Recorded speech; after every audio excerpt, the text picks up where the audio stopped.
vraag is, which image of Christ did Beuys have in mind? How does the image of Christ relate to his art? Here.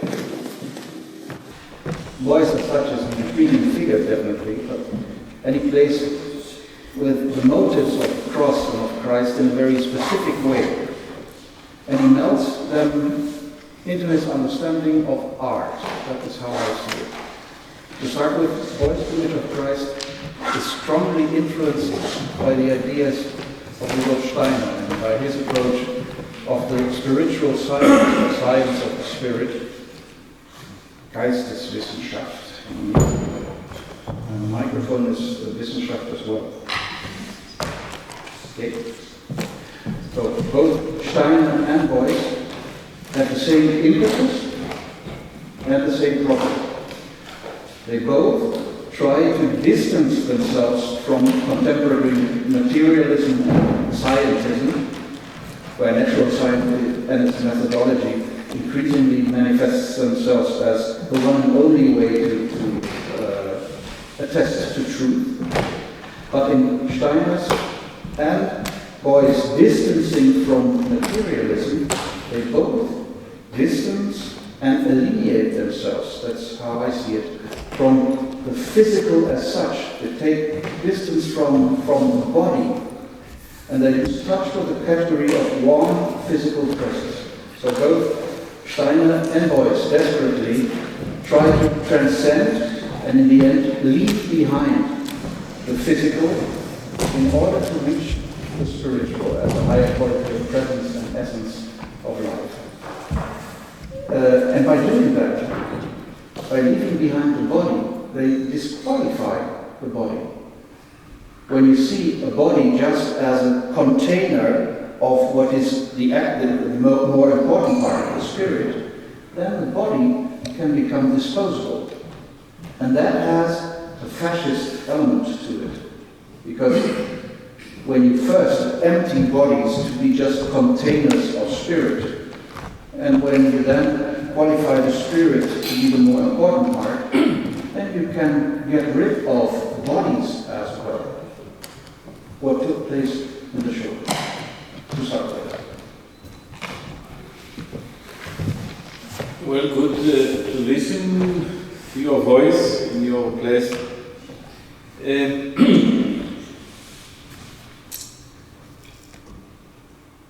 It is such a complex, the whole scientific strategy of Rudolf Steiner, that we cannot really promote his idea within so short of conversation, but I would like to paraphrase very, very short.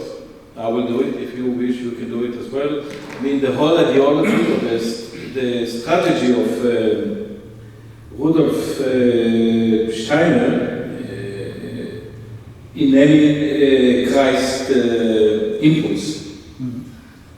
In a better word to be also on this side, grace, the grace of Christ. Very short,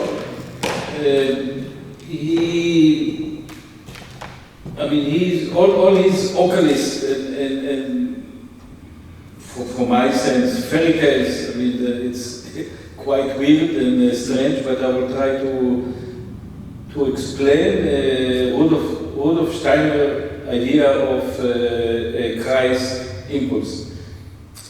To begin with, he was talking about two impulses. One he named Lucifer, which according to Rudolf Steiner, it was actually a good angel, but he fell. This is a fallen angel, and he became part of the satanic forces, but for Rudolf Steiner, he has a kind of goodness in his power. Well, there is goodness in his name already. So Lucifer, carrying the light and the fire. Sure. And at the same time, he referred to him as Lucifer impulse. Mm-hmm. And suddenly, at the same moment, he explained the earthly power, which he called Ahiram, and he based it in a very strange way on a Persian philosophy. It is a kind of Antichrist. So he could not name the name of Antichrist, which I do not understand, but he names it Ahiram impulse. So Ahiram impulse, the strategy of the impulse of Ahiram is to bring the believer, the person, he wanted to anchor the mankind into the earth. So to break the link and the contact with the spirit, with heaven. At the same time, Lucifer, according to Rudolf Steiner, he wanted to take us only to the spiritual world. There is a crisis at that moment, according to Lucifer. There are two forces which manifest two different directions, and both of them are in a certain way evil. I mean, they're not really the goodness. At this moment, the Christ impulse will appear. And the Christ impulse for Rudolf Steiner is the power which struggle to contain these two strange forces. And of course, he also was really good in making sculptures, and he even gave a beautiful image to Christ impulse. You can see it as a person with a beard, one hand holding a Hiram impulse, so holding him, not letting him free, and the other one reaching to Lucifer. So this is for him Christus impulse. I try to explain it in a short way. So when Joseph Beuys talked about Christus impulse, it's not so simple. You should be at home also in the whole scientific ocalypse and occult interpretation of Rudolf Steiner, which is very, very eclectic in a certain way. So the power actually are evils, all the time evils in the process, in the thinking of Rudolf Steiner. Well, the evil part is when you separate those two powers. Sure. That's their evil quality, let's say. By the way, why Ahiram? That is because of this two Jesus idea that one of those Jesuses there's an incarnation of Zarathustra. So from there comes the Persian direction. That's why he calls it Ahiram. You want to speak a little bit about the two Jesus? I can also tell you what, of course, in the Jewish tradition, you have two Mashiach. Yes. One is from the family of Joseph, and the other one is from the family of King David. In the Jewish tradition, actually, the one who will appear first is the Mashiach from the family of Joseph, and eventually he will die. At the moment that he is perished, the Mashiach from the family of King David will appear.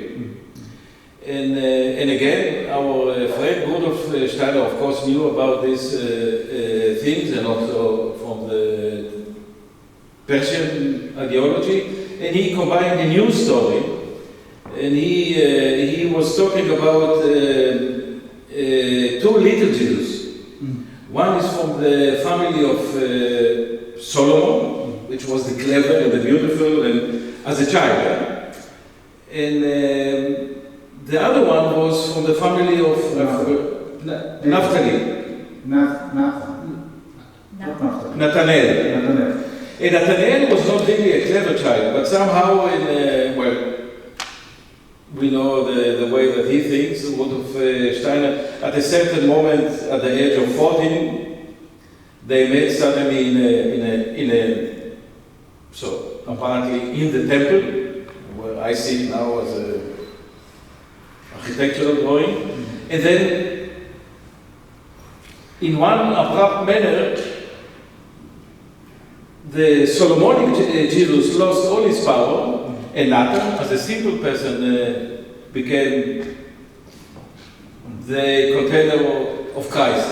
That's what the story developed. So, and the child, Solomon died, and only Nathanael stayed.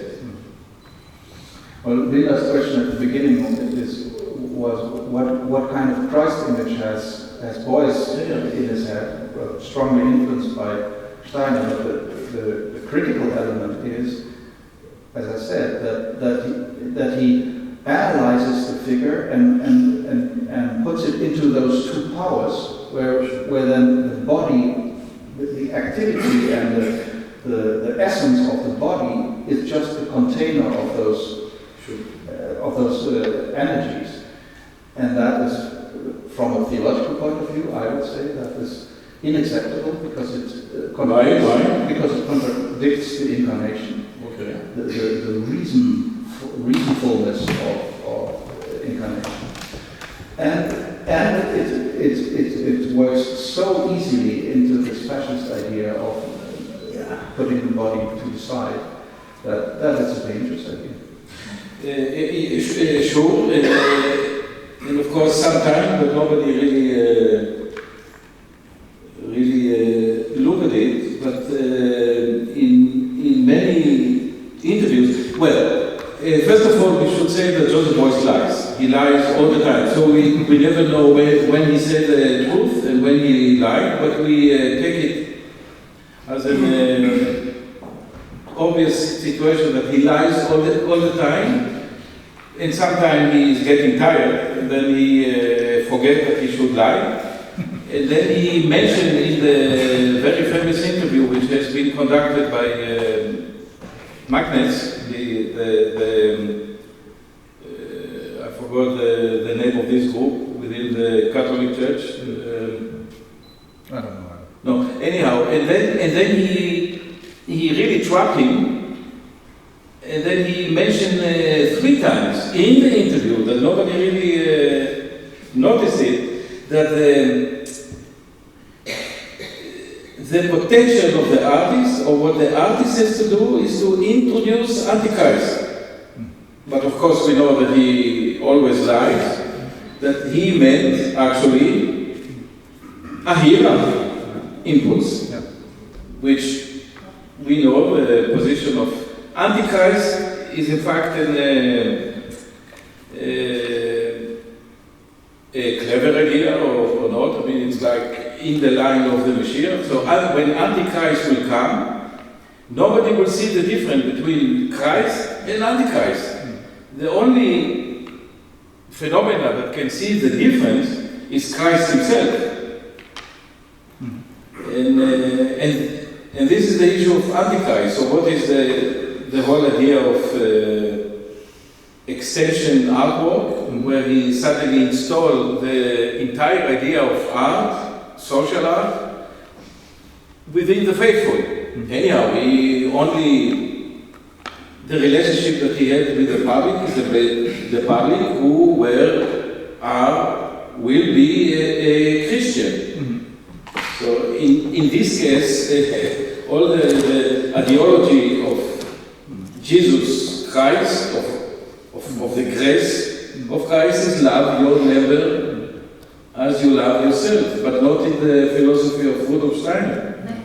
Which, There is another element that is problematic in this approach, and that is that Beuys then, and Steiner as well, consider it's the task of the personality, to develop this Christ energy, and that puts a lot of stress on it. In fact, you get something of a sanctification stress. People have to construct their resurrection from the dead. And that is another problematic thing, because it puts all the pressure of doing what resurrection or life should be on people themselves, and takes away the element of resurrection as such, which means not someone stands up, but someone is resurrected. So there is a relationality in this element that disappears when it becomes the task of the person to develop this element of becoming Christ-like. May I ask you, what is your feeling or ideas of link to what Rudolf Steiner referred to as the mystical Golgotha? This way. The second question, and then we start with the question of Joseph. Rudolf Steiner's work, in which way he influenced Joseph Beuys. So, a little bit the same question. So it starts with you. It's an obvious one. We've been treating it already. It is his relationship, because he comes from a family where the tradition as such wasn't very much elaborate. So what he knows of this Christian terminology, I'd say, or imageology, he knows from his study of Steiner. And that distorts to a certain degree his access to Christ, to Christ from a biblical perspective, because he only sees it through these Steinerian interpretations, and then ends up in disembodying the Christ, even though his art, when you look at these pieces of art, they work with material, they work with bodies, but the bodies don't count as bodies. They are just symbols. So they lose their body element and are used as symbols. And that even when he depicts elements of the Christ impulse, the body disappears. That's, I think, really a misinterpretation of the Christian perspective. You mean via Rudolf Steiner? Yes. Yeah. But then, well, someone can interpret it in many different ways. But let's say from my perspective and my knowledge, and everyone knows as much as one knows, but from my perspective, this interpretation takes it too far, and we've known this interpretation. It's not new. It came first into the stream of Christian thinking with Gnosis, and it carried through the ages, was always there, but Steiner then declared it to be the one and only interpretation, and that's the problematic one. But because Rudolf Steiner really separated himself from the idea of Christ, which we knew. I mean, it became a completely different Christ impulse, which has nothing to do with the tradition. And basically, he would like to eliminate whoever do not belong to his strategy. For instance, his idea or what he would like to do with the Jewish nation. I mean, he always said that it's an historical mistake and they should disappear. That's in fact the mirror of this other interpretation of Christ. It's when the body is just a vessel that carries the idea or the actual spirit, then the body is discardable in order to come to the next stage. And in the same way he looks at history, that there has been a time where the Jewish people were necessary as an embodiment of this God impulse. And when it reached a certain situation, when Christ came, then they were discardable. They had no function anymore. And once you come up with such an idea, it's not a long step to really discard of people. Look, what disturbed me the most is actually the reintroducing of this kind of philosophy after the Second World War, and particularly with such a person who served with his soul, spirit, and soul, and his body for the idea of the Third Reich. And in a certain way, he never really said sorry and he continued promoting this idea of Christ impulse. And this is actually one of the basic ideology of Rudolf Steiner in the Incarnation and the rest. Yova, what actually painted on the candle, he always said that was the first task of the Jews, and they did it, and now they can or disappear or emancipate themselves by leaving Judaism and coming back to me. And he still says, very eclectic person. We know that Karl Marx wrote in 10 years before him, the famous text, Karl Marx himself was a Jew, about the question of the Jews. It's quite a very radical anti-Semitic text of Karl Marx. But then on this point, I would like to ask you about your relationship to this, what Rudolf Steiner speaks about, the mystery of Golgotha, which appeared quite often in the work of in the work of Joseph Beuys.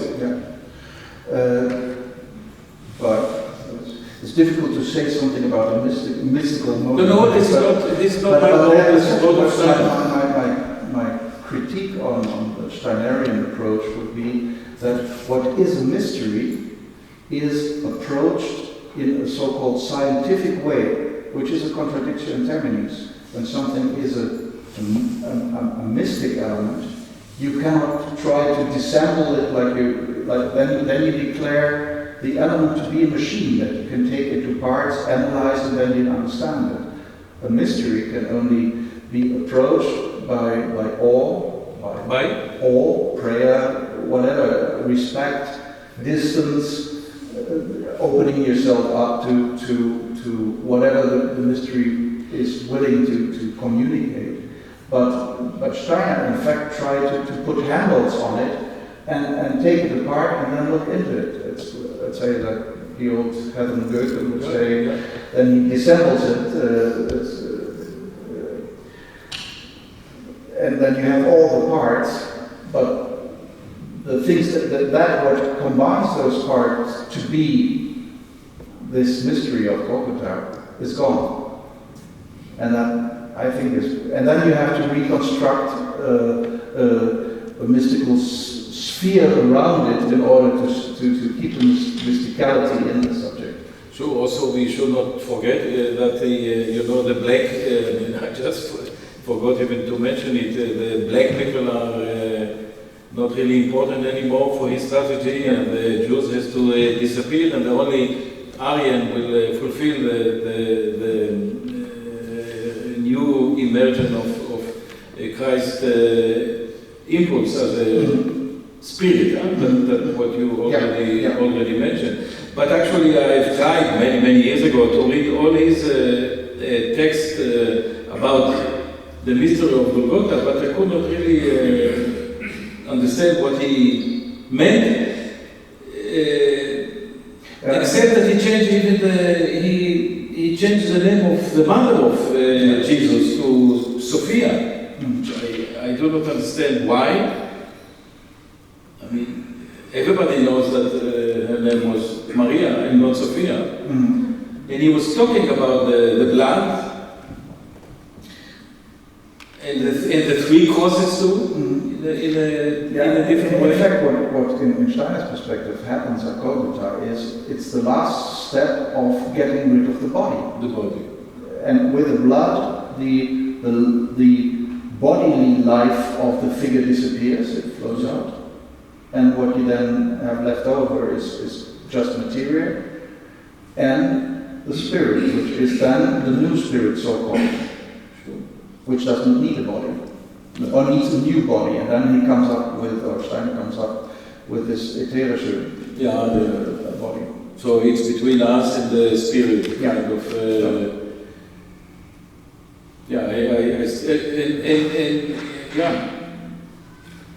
He was not really clear with this, the mystery of Golgotha. I No, I think it just happened to him. He tried to solve the mystery by taking things apart, and then in the end, when you take it apart, then you just have the parts lying on the ground, and the mystery is gone. So it's no wonder he didn't solve it. Sure, because you cannot. You cannot. That is what a mystery is. Question for Joseph. Can you tell us a little bit more in which way you reflect on the work of Joseph Beuys, and especially in your performance and the work that will be later at small team?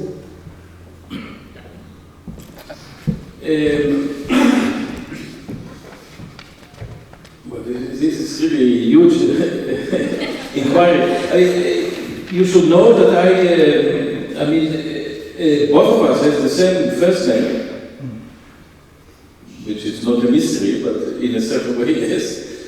I'm Joseph with PH, and his name actually is Joseph with F, which he changed it.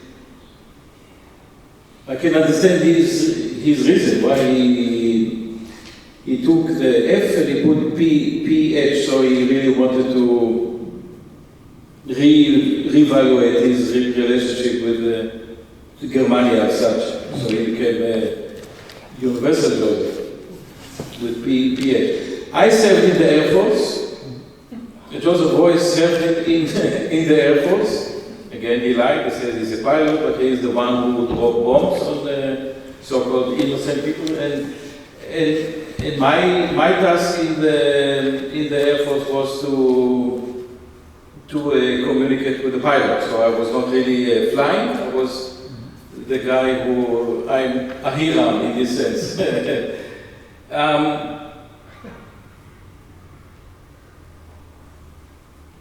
In Israel, in the community of art, the art community, when Joseph Beuys appeared suddenly on the platform in Israel, we found it something, a mystery. This is an incredible thing. Somebody who was a soldier, who came back from the war, and he became an artist.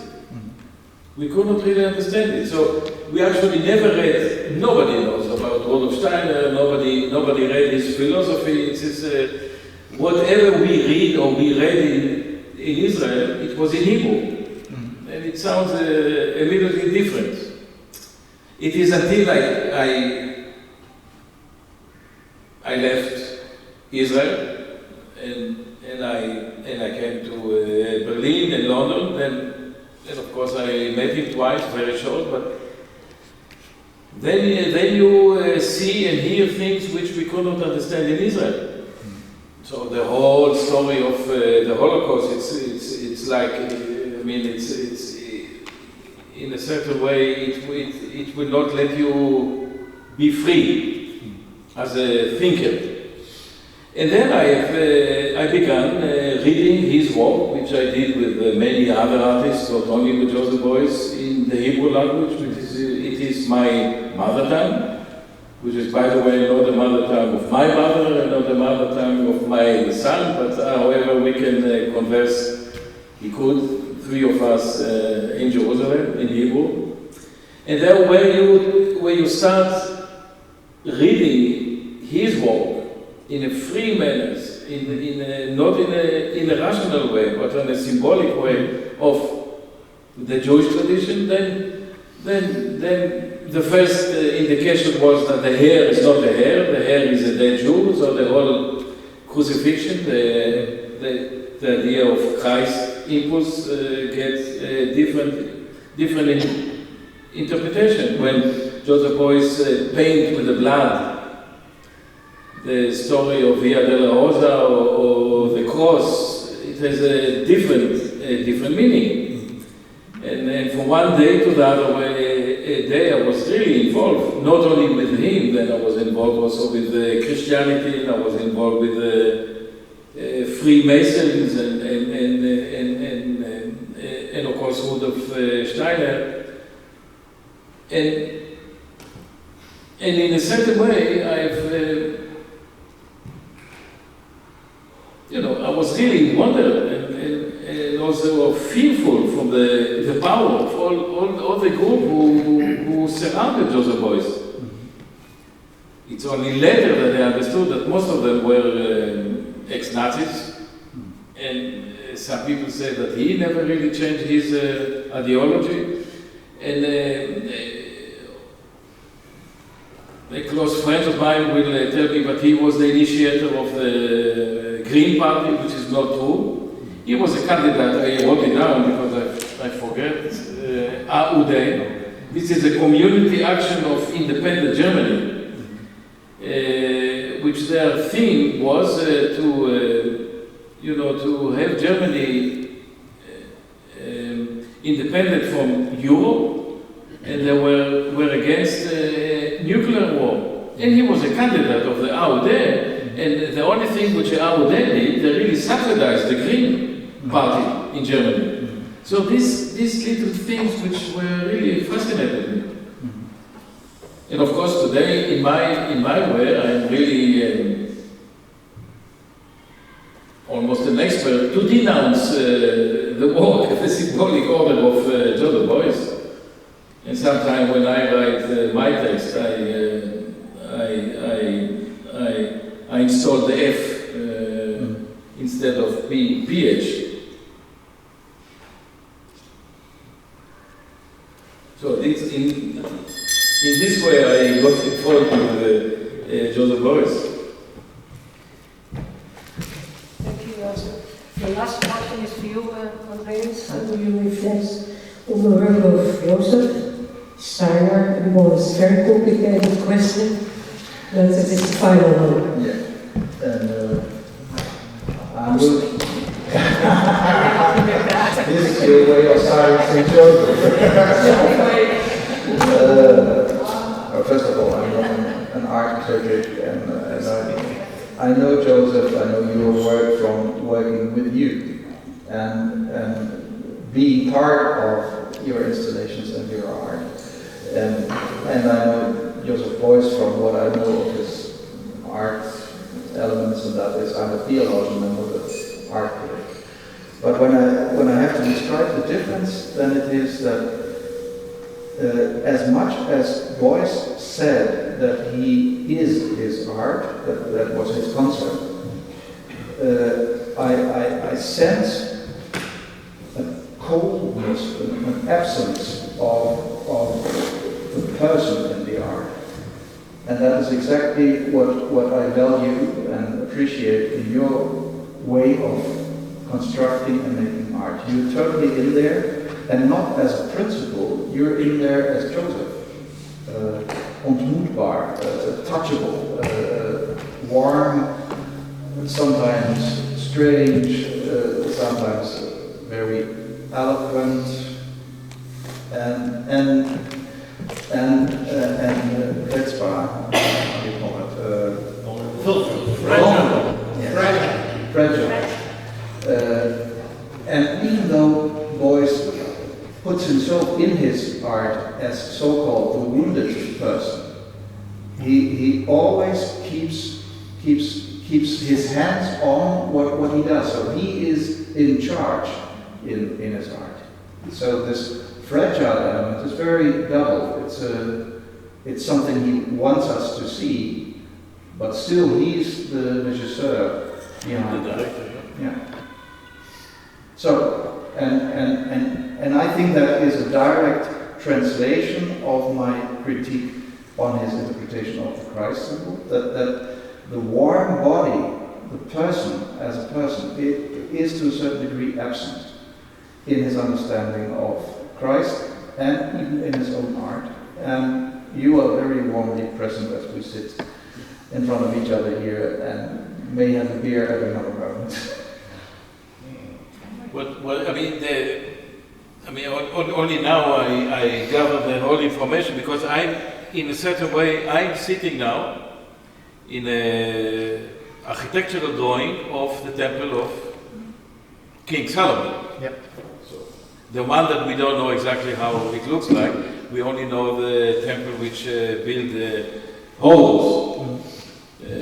But we are in my sitting here, we are sitting in a different house, which I personally had a lot of problems with this house, as you know, in my reflection on Luther.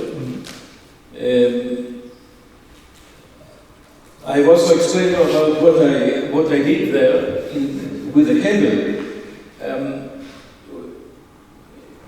What I actually did, I wrote the name of God, Uiterwaardenstraat, on the candle, and I lighted the candle. Once I made the same performance in Israel, and of course the religious people first loved the idea of light, whatever light they made, in the name of God. But then after a while, you know, the candle became shorter, burned out, and then the letters started to disappear, and they were not so happy with the project. However, they always give the idea of the candles as the light. Yeah, but we have the same. I mean, over there we have the Christ candle, which is burning in our services, and we start burning them with Easter. And the idea is, and it has got the ornaments of the cross on it, so Christ is present there. But the idea is that throughout the year, this candle will burn down. And it's positive to see that this is accompanying us, that the endangering element of the image of Christ is always there. And to a certain degree, it can be so far gone that you don't see it anymore. And that, I would say, that is the Golgotha mystery. That is what is Good Friday.